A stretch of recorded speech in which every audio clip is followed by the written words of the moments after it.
day one, is you have a new intention or a new revelation or a new insight, or maybe you healed some trauma and you can see clearly again and you're like, fuck yes, this is what I'm meant to be. This is what resonates. This is what excites me. I'm lit up. That's day one. It's the day of the new realization, the new intention, the new vision. Then comes day two, which can be a year later or it can be 2 seconds later. Often it is 2 seconds later and begins. Or the following days it starts. So day two is the day of the challenge. It's the safety trigger. You thought you were ready to fire the gun, but it's asking you, are you sure you want to pull the trigger on this?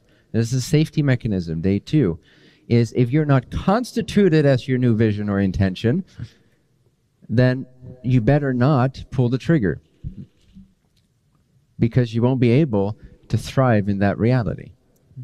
So day number two is filled with challenge. Your mom will call you. She'll need your help out of nowhere. And then your friend suddenly starts arguing with his wife, been doing this all your life, and everything seems to oppose you. Suddenly the money that you needed to do that thing won't come through.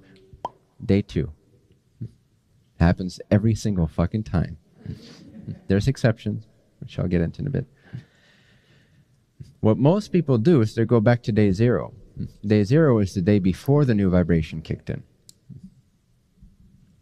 And this is how we have structured our society. This is how we typically educate our kids, for the most part. Not you guys, of course, but most conventional people, they teach kids about concern and fear and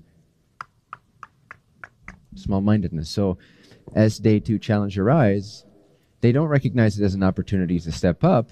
They recognize it as solid proof from the universe that I'm delusional in what I want.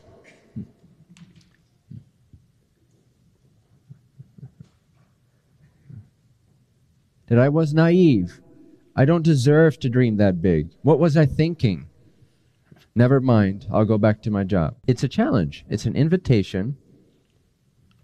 You had the vision, you had the target, you got excited, you were all aimed already, you pulled the trigger, and something paused you.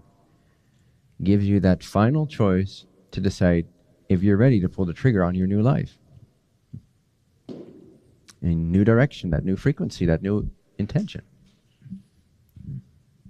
And if you stay true throughout the day two challenge, which doesn't mean be stubborn or insistent upon the image or the goal, it means stay true. Stay in confidence, in conviction. Don't harden yourself. That could work sometimes, but don't harden yourself. Just smile it off with confidence. All things shall work out. This is a test, this is a challenge, this is an invitation, and my answer is yes, I'm ready. Just approach it that way, and approach the challenges that way, and always believe in the possibility that anything can be circumnavigated with integrity, with passion, with belief in the possibility. Then when you stay true, you surpass or pass day two, the day two challenge, and you enter into day three, which is the day of confirmation that indeed your vision is possible, celebration, and transformation. And you can't go back from that point, especially if it's a more profound kind of choice moment in your life. It'll boost your confidence for the rest of your life. You can draw upon that memory base, upon that conviction for the rest of your life. If you keep building that, if you keep applying that, it becomes really challenging to understand. You can out of compassion, but in contrast to someone who lives conventionally, it feels like a zombie.